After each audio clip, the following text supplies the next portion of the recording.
You seem uncomfortable. Do I make you nervous, Corky? No. Thirsty, maybe.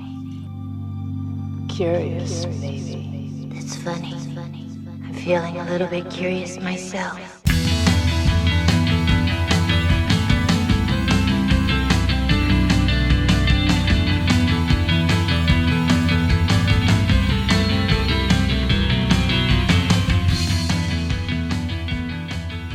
I'm sure it's hard for you to understand, but I assure you, my intentions are altruistic. You're trying so hard to follow in your podcast's footsteps. Do you really want to follow it where it's gone? I understand how desperate pods can make you. You'll understand soon enough. I'm going to help all of you. Welcome to Pleasers and Punishers, where we talk about movies that people love to watch. Movies that ruin your today, tomorrow, and yesterday. And all things kinky and queer. I'm Caitlin of the North. And I'm May Apotheosis Schultz. And today we're discussing how that was a very rude thing for you to call me. The Void? Really? The Void?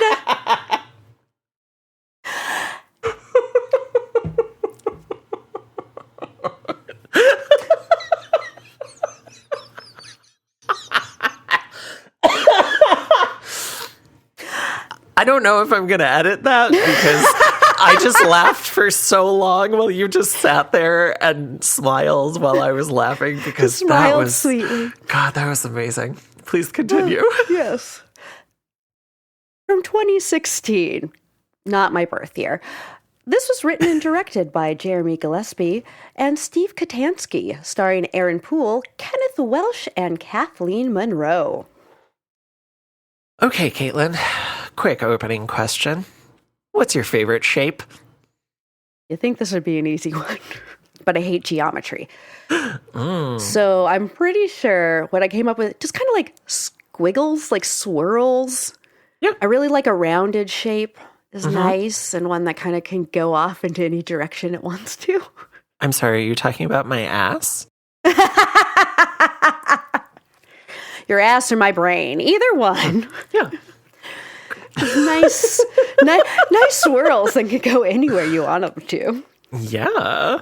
Well, mine, keeping with the theme of this movie, is a triangle. I have multiple triangle tattoos, and I even have one. I have a fucking Deathly Hallows tattoo because I used to love Harry Potter, and I've been trying to figure out what to do with it. And I finally figured out what I'm going to do with it, and that is fill it in and do little drippies, just like one of the painted triangles on a door in this movie. Because, excellent. I mean, you'll figure it out pretty quick, listeners. I love this movie. But let's find out why after we get into some role play. Is that your bathing suit? Is that your overbite? Now, one of you will be the drowning victim, and the other one gets to be our lifesaver. I'll be the victim. All your life. Okay. Normally, I try to keep my synopsis kind of short. And despite the fact that there's not a complex story in this film, a lot of stuff happens. So There's so much stuff. Yeah. So bear with me as I go through this. It's cool. So, just buckle up. Enjoy the ride. A man, played by Roald from Letterkenny, bursts through a door out into the night, followed by a young woman who is shot by two other men. Those two men then dump gasoline on her, light her on fire, and a figure in white watches from the woods. They burnt her right up. Seriously. So burnt. Oof. Sleepy police officer Daniel picks up the young man, whose name is James, and heads for the nearest hospital, which is mostly shut down due to a fire, and where his estranged wife, Allison, happens to be a nurse. Things are awkward. Oh, I have written down the dialogue to that scene. Oh, excellent. Excellent. So much. Also there are Nurse Bev, nurse in training Kim, played by Knives Chow from Scott Pilgrim, Patient Cliff, played by Manborg, and the priest from Father's Day. We'll get into more of that later. Pregnant teen Maggie and her grandpa Ben, and of course Dr. Richard Powell, played by Kenneth Welsh. What? Okay, so Dr. Powell is old doctor, right? So I just was calling everyone by what they were As I was like, nurse 1, nurse 2, old doctor. Yes, Dr. Powell, Dr. Richard Powell is Kenneth Welsh. He's the older doctor who's still there. At one point, I was just like, wait, who lost a daughter? Y'all, like, listening to this, I'm like, May's going to explain this movie to me because I have no idea what was going on. After he sedates James, we find out that Dr. Powell lost his daughter Sarah and that Daniel and Allison lost a child as well. Daniel then finds Nurse Bev having killed Cliff and slowly cutting the skin off of her face. When she comes at him with a pair of scissors, he shoots her, then pukes in the bathroom before passing out and having a nice little cosmic horror dream sequence. I will say that the cutting of the face. Oh, yeah. Amazing. Mm-hmm. So good. State Trooper Mitchell, played by horror royalty Art Hindle, a.k.a. full-size Peter Dinklage, arrives and delivers the news about the bloodbath at the farmhouse, then takes Daniel's discharged gun. Daniel goes out to his car to call in to dispatch, and the figure in white reappears. After an otherworldly horn sounds, the hooded figure attacks Daniel with a knife. The horn sounds again, and suddenly, there's a large group of them. Daniel runs inside where he passes out again and has another dream sequence. Is this guy Giles? No, it's just losing consciousness left and right. One of these days, you're going to wake up in a coma. Mm-hmm. James, handcuffed to a bed, screams from the other room as a now mutated and monstrous Bev attempts to attack him. Daniel breaks the bed railing to free him, and the two men from earlier show up to add to the chaos. So much chaos. So much chaos. James kills Dr. Powell with a scalpel, and Mitchell is taken and tentacled by Monstro Bev. The two mysterious men hack the monster to death with axes and then get into a scuffle with Daniel and Allison. Daniel and the two men go to his cruiser to retrieve his shotgun, and all of the figures in white simultaneously brandish knives. Allison goes to gather supplies for Maggie, and the silhouette of Dr. Powell appears behind her. Mystery Man number 1 accompanies Daniel to look for Allison. They find a box full of fucked up Polaroids in Dr. Powell's office, where Daniel also receives a terrifying phone call from the doctor. They grab Mystery Man number 2, Mystery Boy, and extract some information from James. The amount of times I said, I don't know who these two people are or what they're doing in this story was a couple of times. Mainly for those two guys. The dad and the... I was just like, I don't... Yeah, that's fair. So James followed the girl who we saw get real crispy earlier when he met her on the road to an old farmhouse where he thought he was going to get some drugs. Dr. Powell and the hooded figures gave them drugs, watched them have sex, and then made them watch as people were killed and quote-unquote changed. No. The four of them head through the fire-damaged portion of the hospital in order to reach the basement stairs. Down there, they find a staircase that shouldn't be there, which leads further down, and of course they have to explore. They find a triangle sigil on the floor, and James describes having been shown things as if from a nightmare. Then they find a door painted with a black triangle, and Daniel has a brief vision, knowing that this is the right way to go. Allison awakens on an autopsy table, and Dr. Powell describes part of his evil plan while removing the skin from his body. He speaks of transformation and his failed attempts, some of which caused the fire. They want to die, but he won't let them, and the other men soon discover them. We're in hell, declares Mystery Man number 1. So are we, but that's a whole separate conversation. Yeah. Allison has been impregnated with something otherworldly, and Megan's pregnancy is in extreme danger. Suddenly, she slits her grandfather's throat and reveals that the baby is Dr. Powell's. Gross. Very. Dun, dun, dun. She seems very happy about it, though. That look on she her really face. does. She's an acolyte, for sure. Mm-hmm. The horns sound again, and the hooded figures are now inside. The mystery men follow a hallucination of a dead woman holding a baby, and suddenly, we're in their house. Turns out these boys are father and son. The father blames the son for not protecting his mother and sibling, but is pulled from the hallucination by a flare to the belly and apologizes. Daniel finds Allison in a hallucinatory sequence that recalls the night they lost their baby, but really, she is burst open, tendrils going every which way. He destroys her mutated body with an axe, then turns to find himself in a room with bodies on stretchers and a large triangle set into the wall. This is the temple. The transformed Dr. Powell monologues, then speaks in an unknown language which opens the triangular portal. He places his daughter into the vessel that is Maggie's child. A giant monstrosity bursts from within her, and the mystery men show up to save the day. Just kidding. It gets a hold of the father, who drenches it and himself in alcohol. The son tosses a flare, ending his father's suffering, then scurries off into the vents. So many burnt up people. He's chased down a narrowing hallway by the monstrous child, which is squished as the walls close in. He's back in the hospital proper, and he and Kim leave together, the only two survivors. Daniel dives into the portal, taking Dr. Powell with him, and awakens in another world. He and Allison stand side by side, a giant black pyramid floating above them in the stormy sky. They grasp hands, and we cut to credits. Woo! So that's The Void. And So much. I debated what question I wanted to do here, but I think this is a good one.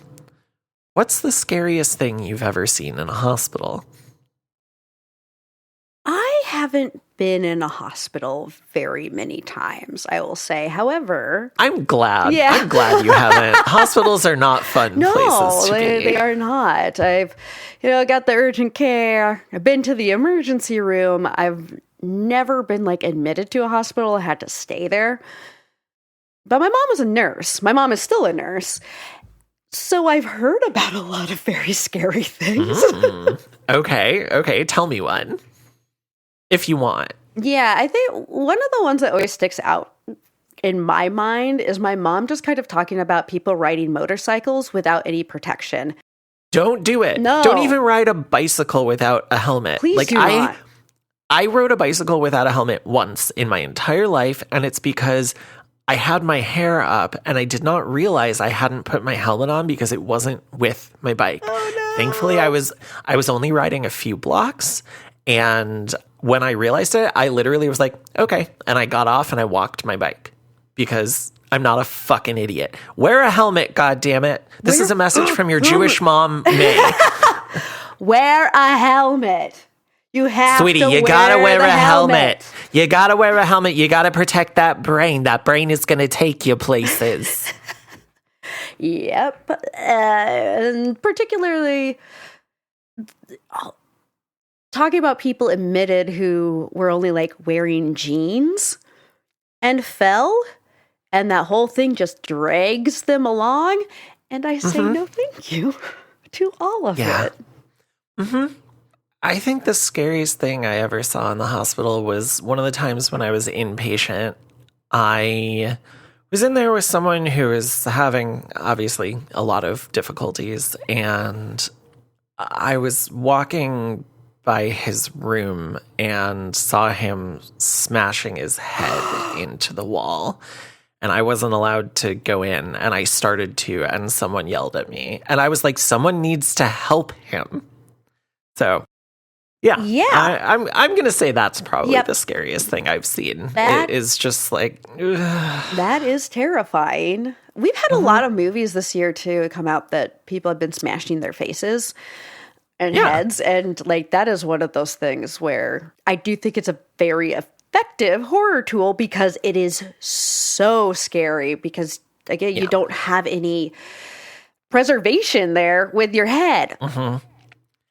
Yep. Yeah, kind of like the Revenant in this that keeps slamming its face onto a metal pole trying to die.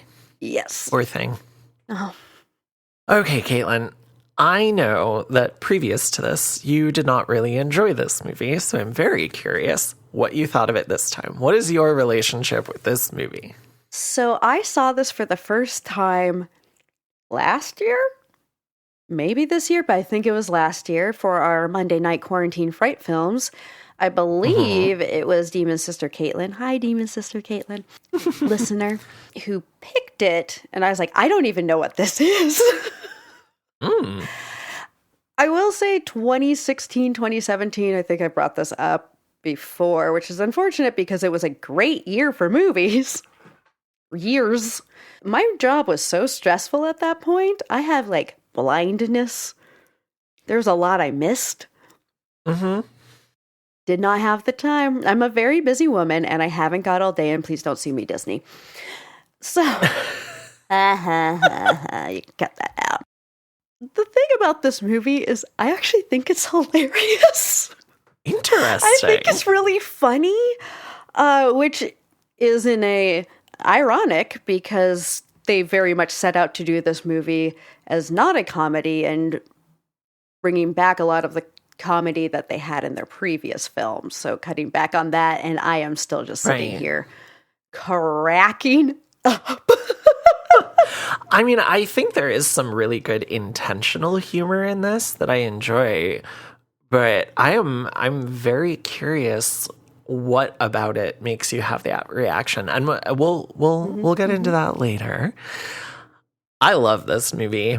I showed you right before we started recording. I have a big box VHS copy of this with like a flap that opens and the tape is blue. It's really cool. Beautiful. I think the first time I saw this was probably in 2017.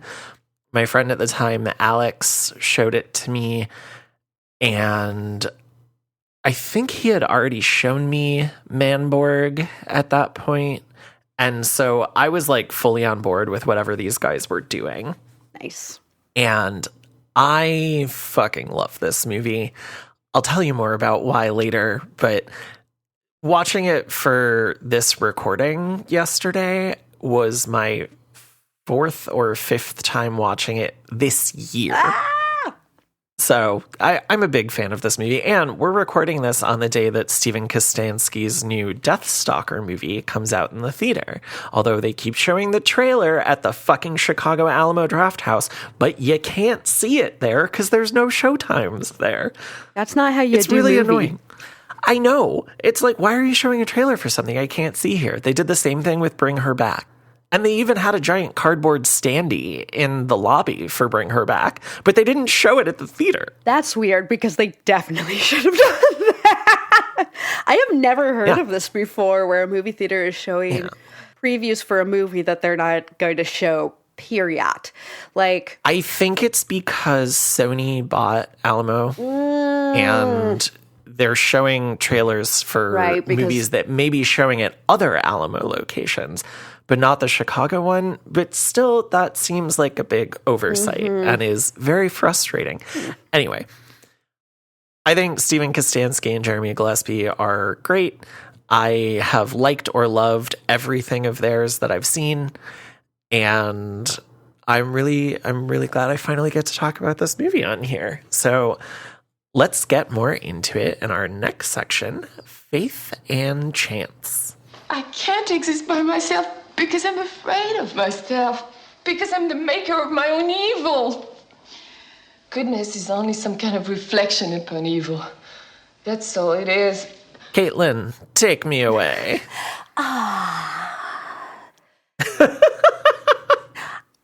You know, it's funny because one of the questions that's kind of my prompt is what was happening in movies at the time. And this group, so it's 5 of them, called Astron 6, 2007 till 2020, RIP, Astron 6. And the creators of this film are part of this group. And in an interview that they did with Dread Central, they specifically say, we find that horror like happens in waves. So you'll see a lot of like one, like, you know, a certain kind of horror gain traction and you suddenly get a lot of that movie. And then they just went, we didn't want to do anything in a wave. We wanted to go completely against that. This movie is like nothing else coming this year. Which is true. Honestly, like even with what I had said, not remembering or seeing a whole lot of movies in especially 2017, but 2016, 2017. But the ones I did see were nothing like this. And this move towards more practical effects than CGI is, I kind of feel like what we're seeing gaining more traction in 2016, because at the same time you have the guys over on, they're in Canada. The guys on the East Coast of the United States, Terrifier came out in 2016. Another practical effect. Wow, really? Yeah, isn't that wild? That's that old? Isn't that so wild? Yeah. Terrifier came out in 2016. I looked it up, and if I'm wrong, are you looking it up? I believe you. Yeah, I mean, now Just that I in can. case.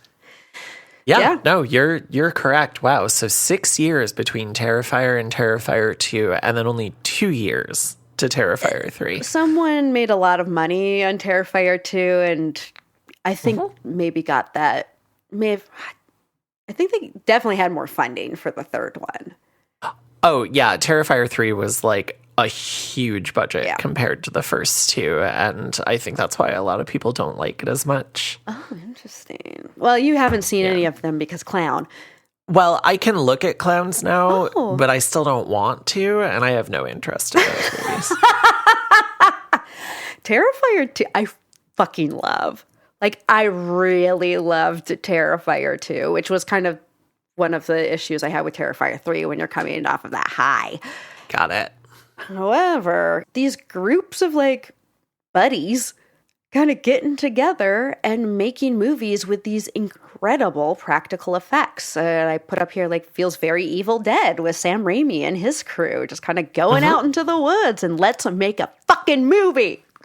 Yeah. Yeah, I watched the making of featurette that's on the Blu-ray. It's like 25 minutes long. And almost everything that could have gone wrong with this production went wrong, which is unfortunate, but they still came out with something pretty fucking awesome. So, and as them, Astron 6, their website's very funny. Even though the production company is defunct, the website's still up, and I'm going to quote it directly. Astron 6 is the brainchild of these 5 iconoclastic multimedia artists who share a fascination with the mechanics of fear and laughter. They subvert the expectations of the seasoned viewer with the nightmarish and absurd. Their imagery and reoccurring themes are often torn from their childhood of irony-craving, internet-savvy Generation X and wah-ha-ha-ha-hi.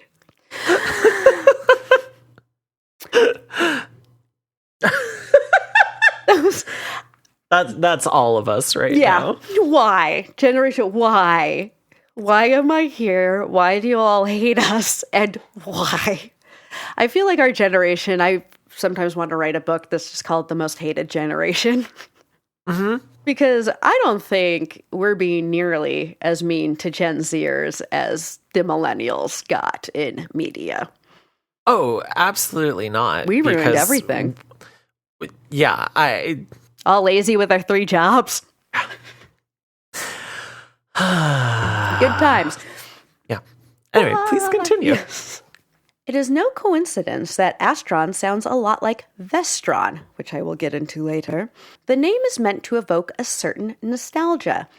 I guess I should just get into it right now very quickly. Vestron Home Video was a video distribution. They specialized more in, like, quote-unquote B movies and put movies into theaters, but, like, home video market. We're talking the 80s. Yeah, they did really well in the home video market. Really well in the burgeoning at the time home video market. They're now Lionsgate. Lionsgate owns Vestron. Oh, I don't see that. I did not know. That's fascinating. Yep. You know, going through and trying to read, like, film distribution company histories is like, who, what, wait, huh? I don't know how any of this works. Business, which is why I'm not good at it. And speaking of things they're not good at is counting, apparently, because they do say Vestron 6, but there's only 5 of them. My favorite answer to this is, ever heard of numerology, you stupid idiot? Only joking. The 6th member is you, the viewer. I like that. You stupid idiot. I like a little harmless teasing Yes. like that, you know? I mean, I think that's how my friends and I show love to each other. There's a lot of harmless teasing. Sometimes they can cross over and I go, y'all. Too mean. Too mean. We just got too mean. But my threshold for mean is very, very high. Yeah, mine's not. Tell us about the 5 faces of Astron 6. So we have Matthew Kennedy, Connor Sweeney, Adam Brooks, Jeremy Gillespie, and Steven Kostanski. 2 of those names I think it's mentioned before. Kostanski. Kostanski, because there's an S right there. It's true. Steven Kostanski. Just put that in every time I said Kostanski. There's a whole ass S there. It's true. And these are people, I think they met at like a film festival? Or it was in college. Either one, Canadian. And these guys they got together and formed this company. And out of it, we got movies like Psycho Gorman.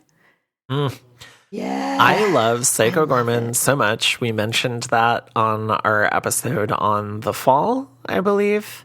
And it is just absolutely delightful. I really like Manborg. I think it's wackadoo fun. Father's Day is pretty good. It's not my favorite. And I have yet to see The Editor. But I've also seen some of their shorts like BioCop. Absolutely hilarious. They're just they're a group of guys who like goopy, gory fun and have a pretty good sense of humor. Yes. And particularly before this movie, there was a lot of intentional comedy in their movies. Oh, yeah. Manborg is 100% tongue-in-cheek the whole fucking time. And I haven't seen any of those. Oh, okay. I highly recommend Manborg. I think you would probably enjoy Father's Day, and I'll let you know what I think of The Editor when I eventually watch it. And Kostanski's most recent movie before Deathstalker was Frankie Frico, which I also have not seen, and I know that's not part of Astron, but it's supposed to be pretty good. So, and as you said, they love the goop, which is why this is considered Lovecraftian horror. I say horror, everyone. I don't say horror. Horror. I try when I want to put on like a mid-Atlantic accent. It's horror. I want to sound like Katharine Hepburn at any given time. Someday we're going to cover a movie where the people have mid-Atlantic accents, and we should just do them for our entire episode. I mean, the first Elizabeth Taylor movie that we cover, I'm just going to be like, da, da, da, da, da. Oh, so when we cover Identikit? Yes, exactly. Excellent. And she was awesome because she was not a racist or anti-Semite like Lovecraft. Correct. Okay. Lovecraftian horror, which has a quote, I think I just took this from Wikipedia, preoccupation with visceral textures, protein, semi-gelatinous substances, and slime, as opposed to other horror elements such as blood, bones, and corpses, which I find very interesting. This is actually from, when I went and looked, this is from Supernatural Horror in Literature by H.P. Lovecraft. Oh, interesting. And just out of curiosity, what is your relationship with Lovecraft? I love things that are cosmic horror, that were inspired by kind of where he started. I have not actually read any of his stuff. I've seen a lot of things based on it. I love some of the ideas. I also think that if you are trying to describe unearthly, otherworldly horrors and you literally can't describe them, then you're not a good writer. Well, and that's the thing. I talked about this on Tender Subject when we covered Cuckoo. That's cosmic horror, and Gretchen Felker-Martin does an absolutely incredible job of describing the physicality of things in that book. And it's visceral, and it is horrifying. Lovecraft was just like, it was so horrifying. No words could describe it. And I'm just like, come on, man. Come on. Do better. Yeah. So I also have never read a Lovecraft. Okay. I have read some things that have been inspired by people reclaiming. Yeah. I cannot remember the author's name. Victor LaSalle? Did I get that right? No. There's an author who wrote a series of books about Johannes Cabal the Necromancer. He also wrote a pair of books called Carter and Lovecraft. And Daniel Carter was the protagonist of several Lovecraft stories. And so this character in this book is a descendant of Daniel Carter, who was not just a character, but a real person in Lovecraft's world. And Lovecraft was writing these things because they were actually happening around him. And he teams up with this woman who runs an occult bookstore in whatever the area is where Arkham would actually be on the East Coast. I believe it's called Gotham. and she's black. And she's a direct descendant of Lovecraft. And so she's like, I know he would fucking hate me. And that brings me so much joy that I get to just flip off my ancestor, essentially. But yeah, they get involved with all this crazy supernatural stuff. And it's another wonderful reclamation of those ideas into something that is not racist and abhorrent. Yes, Lovecraft was very, very racist and very, very anti-Semitic, everyone. And when you go through and read some of that, which I assume, I mean, I've read critiques on it, but again, have not read the actual stories, that you will find... What was I talking about? Lovecraft being a piece of shit. Right? I mean, really, it's just like everything that I've heard, it's like, you can see it in there. Yeah, in his story, Rats in the Walls, the main character has a cat named N-Word Man. Yeah, that's the cat's name. Because it's a black cat. It's not subtle. No. It is not subtle. No. He is very openly like that in his writings. And that's why I like that people have taken the inspiration of, oh, cool, cosmic horror, and turned it into something very different. I was thinking of, I'm going to fuck up his last name, and I'm so sorry, sir. Victor LaValle? Or Laval? He wrote the Ballad of Black Tom, Black Man, which is, again, why we're bringing it up, is because this is someone who works a lot in the Lovecraft sandbox, but has made it his own, turned it around. Well, and I think that's why people these days try to call it cosmic horror rather than Lovecraftian horror, because that way it's the mood of it, the attributes of it, rather than the person. Yeah, because fuck that guy. I got enough of my anti-Semitism and racism. Came from Roald Dahl. Thanks, guys. Go read The Witches again after you read some Jewish stereotypes and see how that plays. Yeah, the original movie is still great though. Oh, I love the movie. I love it so much. We'll cover that on here eventually. That movie scared the shit out of me as a child, and I hated it. But now I love it because it scared the shit out of me as a child. Okay, so cosmic horror. Tell me about some of the attributes. Yes, some of the attributes. Horror. Because I also was not really aware of this, because cosmic horror is kind of not my thing. And it is the horror of the unknowable and incomprehensible. Can't even describe it. It's horrifying. Discovering of the, quote, appalling truth, and, quote, protagonists who are helpless in the face of unfathomable and inescapable powers which reduce humans from a privileged position to insignificance and incompetence. So yeah, there's a lot of interesting things that go into it. And again, the guy who sort of originated it, because he also drew inspiration from other sources. The King in Yellow is a story that he borrowed from to shape his world. And I do think it's great that over the years people have been reclaiming stuff, acknowledging that he is a piece of shit, and that, so he had some good ideas, so let's build off of those and leave all of the bad stuff behind. So I think that's delightful. Yes, absolutely. I always appreciate that because, oh, fuck, what are we doing otherwise? Yes, yeah, exactly. And we already talked about Psycho Gorman. Did Steven Kostanski work on In a Violent Nature? Because you have that in the notes. I have it on the notes. This was someone who was doing practical effects for them. Oh. Chris Nash, I believe. Okay, so yes, Chris Nash was part of the effects team on The Void, and he wrote and directed In a Violent Nature. Which In a Violent Nature. I wanted to like way more than I did. Oh, me too. It was, I think I gave it a 2 or a 2.5. Interesting concept, incredible kills.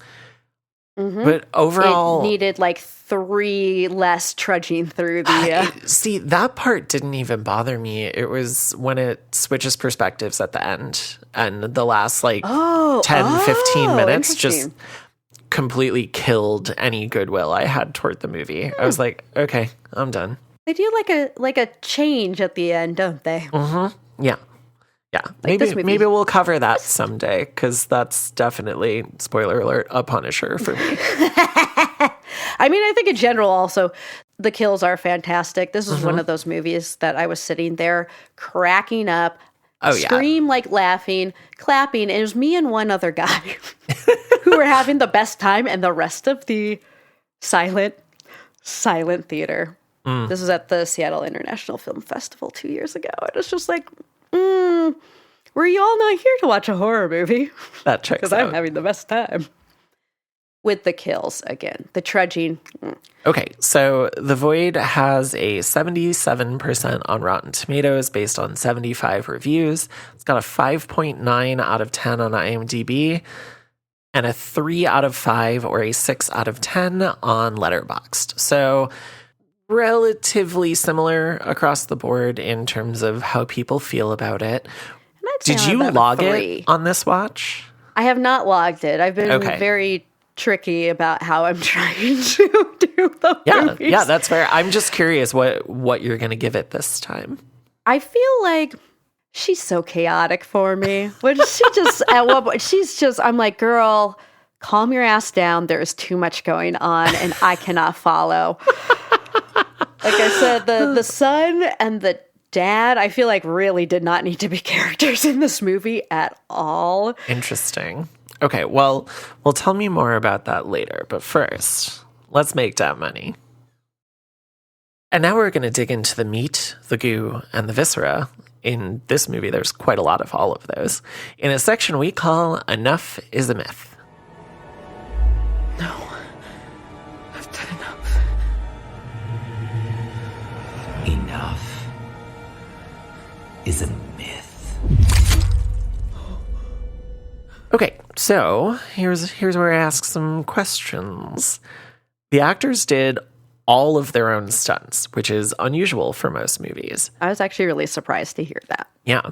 Do you think this lends an extra bit of realism to the film, which is otherwise very otherworldly? I think this is where part of my issue comes in, is that I don't feel like people are acting or behaving in a way that they should at all for the situation that they're in. Oh, see, I feel like everyone is behaving like an actual person, and everyone is just so self-interested, and the people who are trying to help other people are the ones who keep getting fucked up. For me, it really comes down to I think the performances and some of the script. Because there are like little things, again, I can't help it, y'all. My mom was a nurse. And you're an actor. And I'm an actor, and I with the stage, and I went to school for said things. And there are several scenes where I kind of feel like people don't talk like this. They would never talk like this, and it feels like someone who came from the theater writing dialogue for a movie. which I've been find very funny. And again, just little things like that for me kind of cracked the realism. It's the medicine is so bad. Got it. I don't know who looked it up. Mom is a nurse. When we were growing up, we did not watch medical shows for the most part because my mom would just start yelling at the screen, get really frustrated, and we'd be done. Fair. Surprisingly, one of the shows that had the best medicine, Scrubs. That is surprising. She could stand to watch Scrubs because the medicine was pretty good. But when they're all putting their dirty ass hands on like his open wound, Daniel's open wound, especially Kim. Well, she's a nurse in training, and she obviously she doesn't want to be put there. Gloves on. When she's I love Kim. I have something to say about that in a moment, but should have known. Put gloves on. Really, even not just for yourself, for him and the sepsis. Yeah. Very much upsets me that no one was wearing gloves in that scene. Sure. There is old cop, as I kept calling him. I really need to start writing down character names and actor names because I'm very bad at this. Mitchell, the state trooper, played by Art Hindle. Mitchell, the state trooper, was so fucking funny to me because his line reads, to me, wild. And also when he comes in and shooting a gun with one hand, never, ever. It is so funny to look at this old white man with a gun in one hand, dressed as a cop, tried to shoot people. And I'm like, oh, girl, no.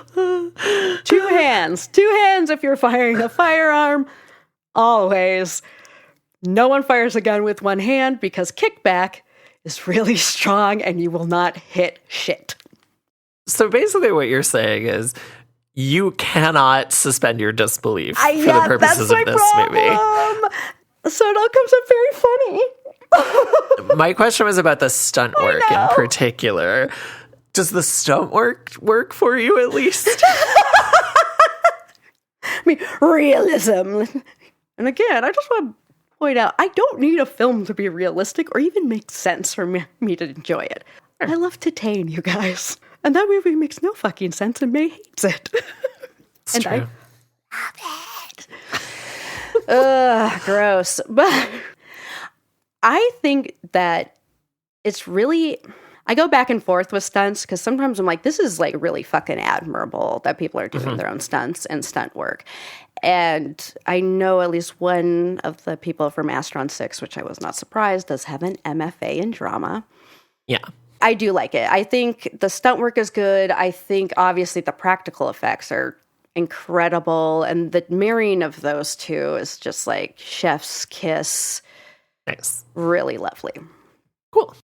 I love that the actors are doing their own stunt work. I love that it's just everyone getting really pumped up and getting this shit done. One of the things they talked about in the featurette on the Blu-ray is that Aaron Poole, the actor who plays Daniel, he wasn't going method, but he would like really get himself pumped up before an intense scene by like smashing a chair in the other room and then just coming right onto set. And when you bring that kind of intensity, it kind of brings all the other actors in with you. And I think that's why this has a sort of frantic vibe to it. And I don't know, I enjoy that. Okay, a more serious question now. There's a recurring theme about the loss of a child as the worst thing that can happen to a person, as well as the idea of motherhood as a form of transformation. Do you think pregnancy and birth is its own form of cosmic horror? Fuck yeah, it is. Yep. Yeah. Wait, what did I say? Like visceral textures, gelatinous substances. Yep. Yeah. And then the insignificance of yourself in the form of, yeah, no thank you. Correct. Not for me, ladies and gentlemen. Not for me. And ladies, not for me either. Gentlemen, cats, kittens. Yes. Yeah. If you've ever been present when a person or an animal has given birth, it is, I'm sorry, no offense to the parents out there. It is one of the most disgusting things in the world. I don't understand why anyone would voluntarily get pregnant or give birth. I don't get it. I'm also an antinatalist. I don't think that people can consent to being brought into existence. I've never even heard of this. I'm very excited. Yeah, I'll get into that when we cover other movies. But yeah, I just... Pregnancy and birth are really fucking gross. And I am sorry to anyone out there who is pregnant or wants to be pregnant. I harbor no ill will against you. I hope that you end up being a good parent. I hope that everything goes smoothly for you. It's just not something gross, I ever want to be a part of. It's going to be gross regardless. Like, honestly, you're going to get gross. As someone who has never been pregnant, never will be pregnant, and strives so hard. No pregnancy, no babies, no thanks. Yeah. Weed, wine, and horror movies. No babies, no thanks. I've been talking about my nightmares a lot because we've been coming up with general ideas of what we could do for the horror movie that we're going to start filming later today. Oh my God, that's today? Oh my God. Yeah, y'all, in case you missed this, Caitlin is taking part in a 48-hour horror film festival, which is so fucking cool, and I cannot wait to be able to get to see it. So we've been talking about general things. I was like, let me mind my nightmares, and I don't really have dreams. I just have nightmares. I try not to dream. Yeah, that was me PTSD, for y'all. years. PTSD does not make the dreamland fun. I had a nightmare where I was pregnant, which would be a nightmare for me. And I'm having a party that I don't want to be at on a dock. And then they're like showing pictures, and they show a picture of the sonogram, and it is literally like a 2-headed demon with wings. Yeah. So I was pregnant with a demon. A baby. Yeah, exactly. A baby. You guys, like, have you ever... I don't think human babies are cute. No, they're I'm sorry. not. Look, because they're not. Baby birds are some of the weirdest looking animal babies in existence, and I still think they're cute. Human babies, no. Don't get that thing near me.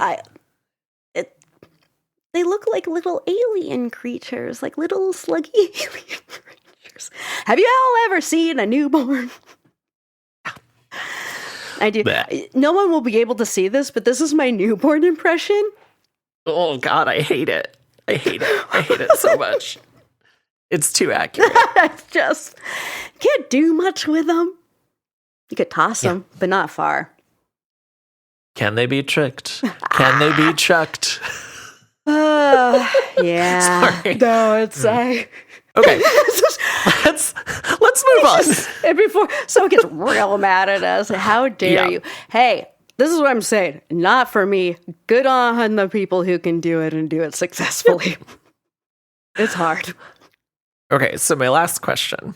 The film ends on an ambiguous note with Daniel and Allison in another world. What do you think is next for our protagonists? So I thought they died. Well, yeah, they did. Okay.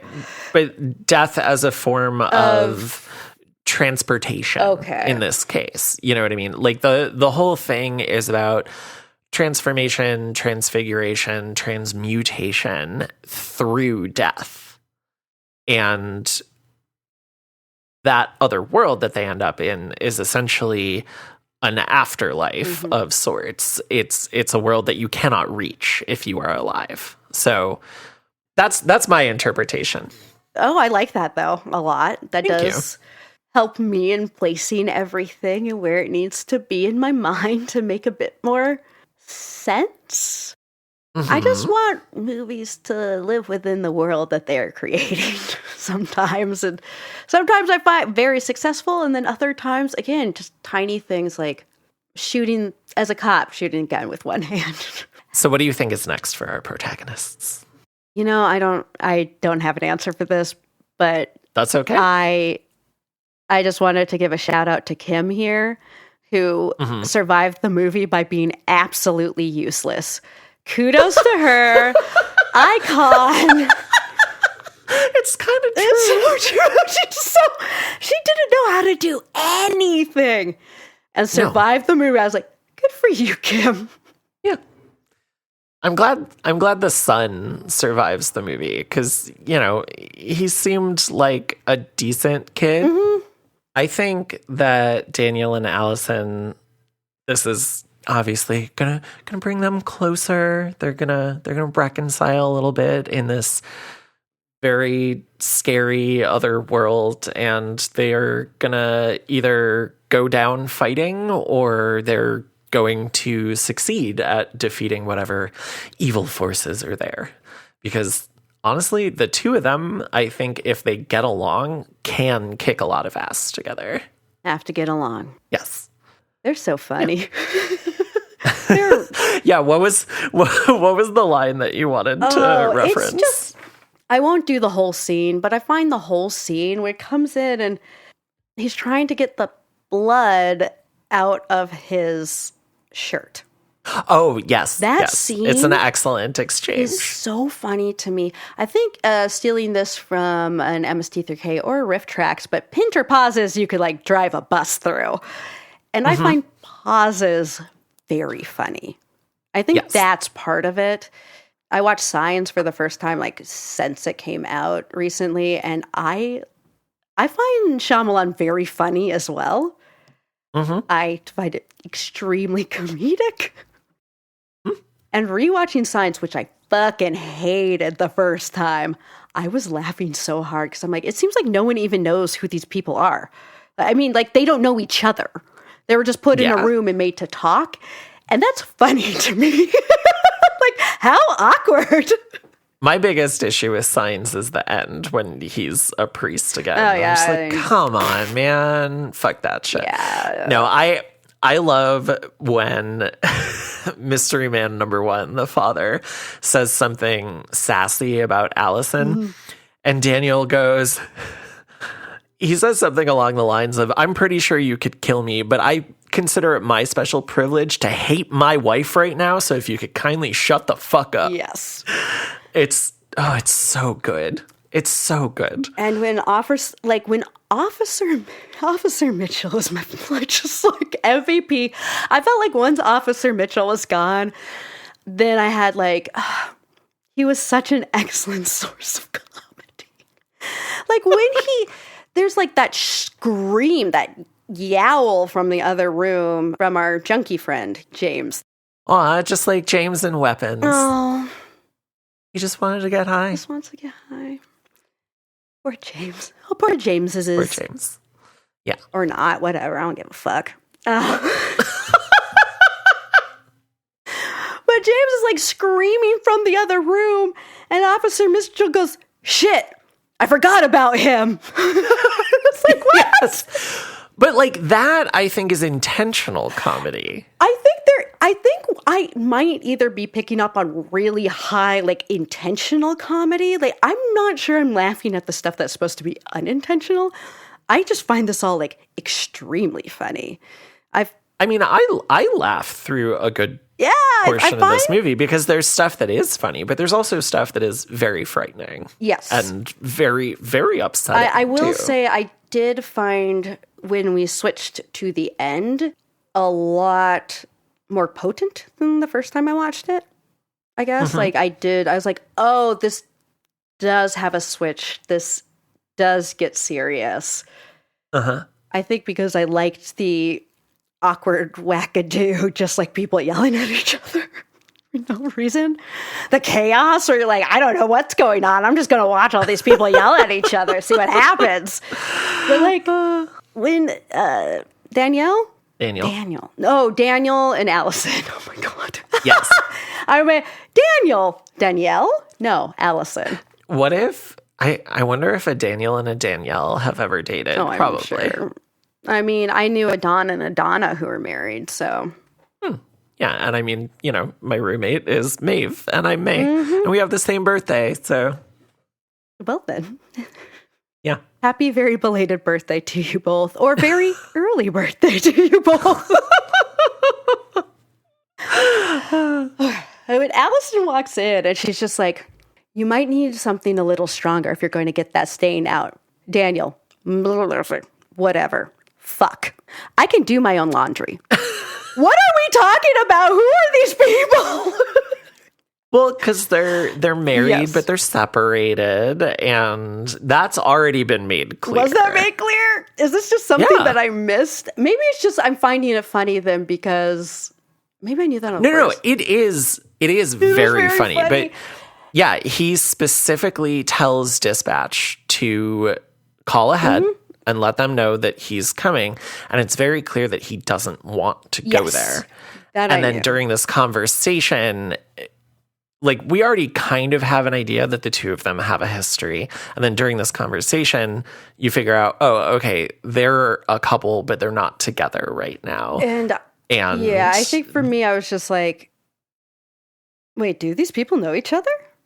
What is their relationship like? Because of the things like Daniel being like, all right, you're being friendly. Allison, it's good to see you. ... And then Dr. Powell comes and be like, oh, sorry, am I interrupting something? I was like, only just the longest Shakespearean pauses in history. That is what you're interrupting. Yeah, I think this is all very intentional comedy. I just find this movie very, very funny. And so if I'm laughing at the intentional stuff, hooray! It was supposed to be funny. Like, there are definitely things where I'm like, this cannot be unintentional. It is too on the nose. So yeah, I do think that the cultists look like beekeepers wearing condoms as hats. But other than that, I think unintentional humor. And now you'll never be able to unsee it. I kind of love that though. They're like beekeepers, but instead of keeping bees, they keep mutant demon things. Bits. Yeah. And you need a condom for that. And speaking of other things you need a condom for, let's play a game. Hello. You don't know me, but I know you. I want to play a game. Okay, Caitlin, what's our game this week? Okay. So, I have just a few trivia questions. However, they're going to be about Vestron Video. As I said, the home video company, active from 1981 to 1993, considered a pioneer in the home video market. Ooh, that was some really good radio voice you were just skimming. Oh, thank you. I used to have to make collections calls when I worked at Hollywood Video. And I didn't realize what kind of voice I was putting on until one day this guy just stops and goes, girl, you have sex phone voice. And I was like, he's like, so this is Caitlin calling from Hollywood Video on Broadway. I'm just calling to let you know that your video is 60 days overdue. And I'm just like, oh shit.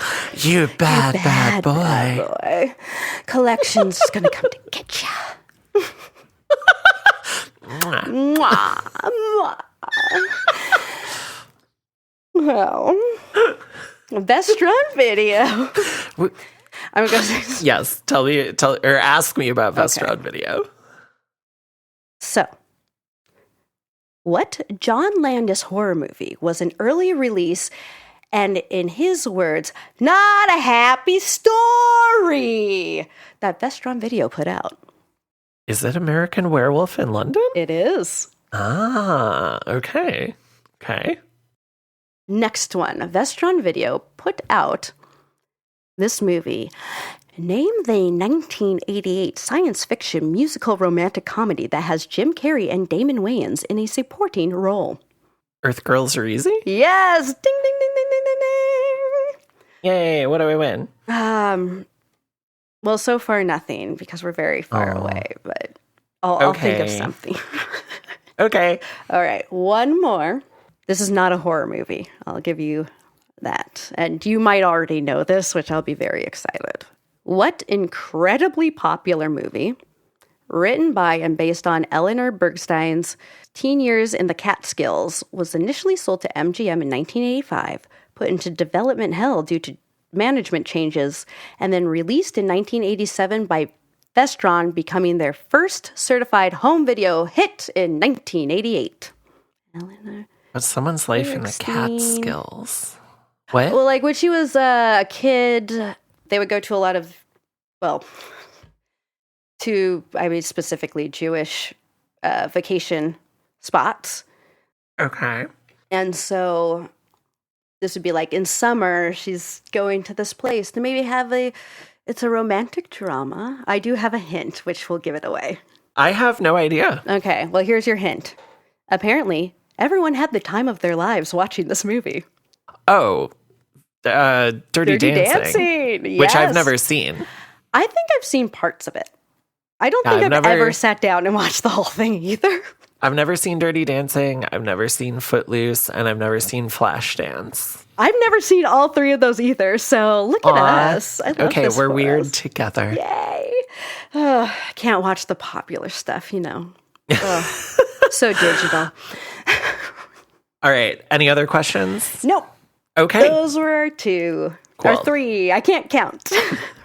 Well, this is a pleaser for me. I absolutely love this movie. I think it is fun. It's funny. It's scary. And it's emotionally affecting for me in a way that I don't think I was expecting the first time I watched it, but it consistently is every time. It's like a love letter to the practical effects of the 1980s, especially John Carpenter and Rob Bottin's work on The Thing. It's just, I don't know. I think it knows how to have fun and also be frightening. And I would never call this a horror comedy. This is a horror movie that has moments of levity and comedy in it. And I know a lot of people have issues with the pacing in this, but I actually like it. It kind of feels like a video game where you have like these intense moments and then you have a little bit of a lull and you kind of cycle between those things. So for me, it feels like an adventure. And I enjoy movies like that a lot. So this is a 5-star movie for me. I used to have it at 4.5, and I think before that at 4, and just watching it so many times over the last almost 10 years, I just like it more every time because I never get tired of it, as evidenced by the fact that I've watched it multiple times this year. This year. So, yeah. What about you? This. I